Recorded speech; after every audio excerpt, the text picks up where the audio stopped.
past 2 years now, well, not full time, but on and off, I've been learning how to make games. And this right here is POLYGLOCK. It's essentially a cross between an AIM trainer and a flashcard game for learning Japanese, and in the future, other languages too. You choose the material that you want to learn, and in-game, a prompt appears, and you have to click the keys on this virtual keyboard to spell it out in English. If you don't know the answer, the hint button spells it out for you, and a Japanese voice actress will also sound it out for you. Every correct answer adds to your score, and after 60 seconds, the round ends, although there is an endless mode with no timer or score if that's your preference. If you've played AIM trainers before, the keyboard layout pretty much feels like the fun scenarios like Tile Frenzy, Grid Shot, 1 more 6 targets TE, Wide Wall 2 targets, and so on. I'm under no illusions that this would somehow be better than a pure AIM trainer game for AIM training, but it will do something. And at the very least, if you're already a decent aimer, it feels like a fun playground for testing your limits, and you can really hoon through some of the material. I'm on a bit of a tangent here, but for aiming, I've been enjoying playing with G Dakuten, which turns the K sounds into G sounds, so ka, ga, ku, gu, and so on. The point being that G sits in the middle of the keyboard, so you always have to return to this point, and it basically becomes a flick shot scenario. So, taking a little step back, let me show you how the game works overall. And by the way, the demo is now available on Steam, so you can try it out and wishlist it, which would be a huge help. The idea is that you can select any combination of material to be present in your next round. Hiragana is essentially the Japanese alphabet. It's technically a syllabary, but I don't think I've ever heard that word used before, so it probably makes more sense just to think of it as an alphabet equivalent. If you're totally new to Japanese, I would recommend starting out with the base vowels and moving on from there, remembering to use the hint button when you get stuck.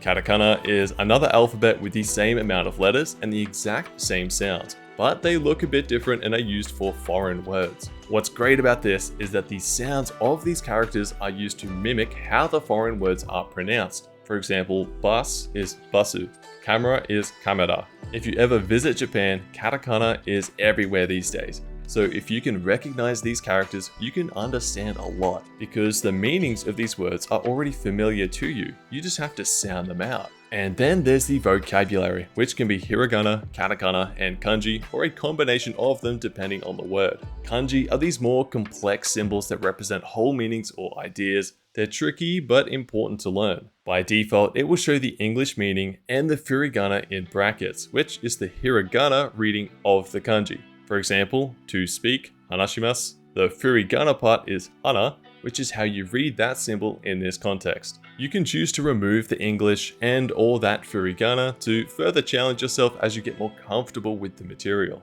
This is anecdotal and probably sounds super biased, but I've found that learning the content in this AIM trainer flashcard format is so quick. I can't say exactly why, but some combination of embodied cognition, the production effect, and multisensory learning are likely at play here. There's something about visually recognizing the prompt, sounding it out in your head or out loud. So in this example, it's ka, then shifting your gaze to the appropriate English letter on the keyboard and moving our arm, hand, fingers to move the mouse into position, and then clicking. You have to both think and do, using your mind, your ears, your eyes, and your body to progress through each prompt. It's subtle and seamless, but it all helps contribute to some truly robust learning. Plus, for myself, and I imagine most people, it's simply more engaging and more fun to do than flashcards or other passive learning.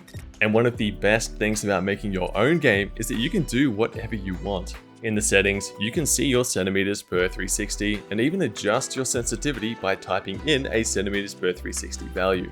I had always wondered if there was some reason why the sensitivity settings in so many games have terrible sliders or no decimal points, and after going through it myself, I can't see one. So what next, and when will the game be released? The core game is essentially done, but there's all sorts of potential features, modes, materials, and even more languages that I could add. I'm a solo developer, it's just me here, so at this point, I would like to hear what you want most from it so I can add the most valuable additions to it first. As for the launch date, there is a demo available now on Steam, and depending on the feedback and interest, I'll adjust the full game's launch accordingly. Either way, it should be pretty soon, within a month or maybe a few months if there's a lot to do with with the feedback on the demo. I'll add a link to my Discord below as well, which will have some channels for discussing the game, and I'll be able to share some beta Steam builds with people there too. And look, I know this entire thing has probably come as quite a surprise to many of you, but it's something I've become very passionate about and have really enjoyed doing. So it would mean the world to me if you could take a look and wishlist it on Steam.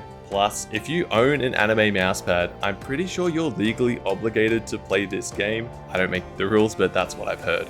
Thanks so much for all your support, and I'll catch you in the next one.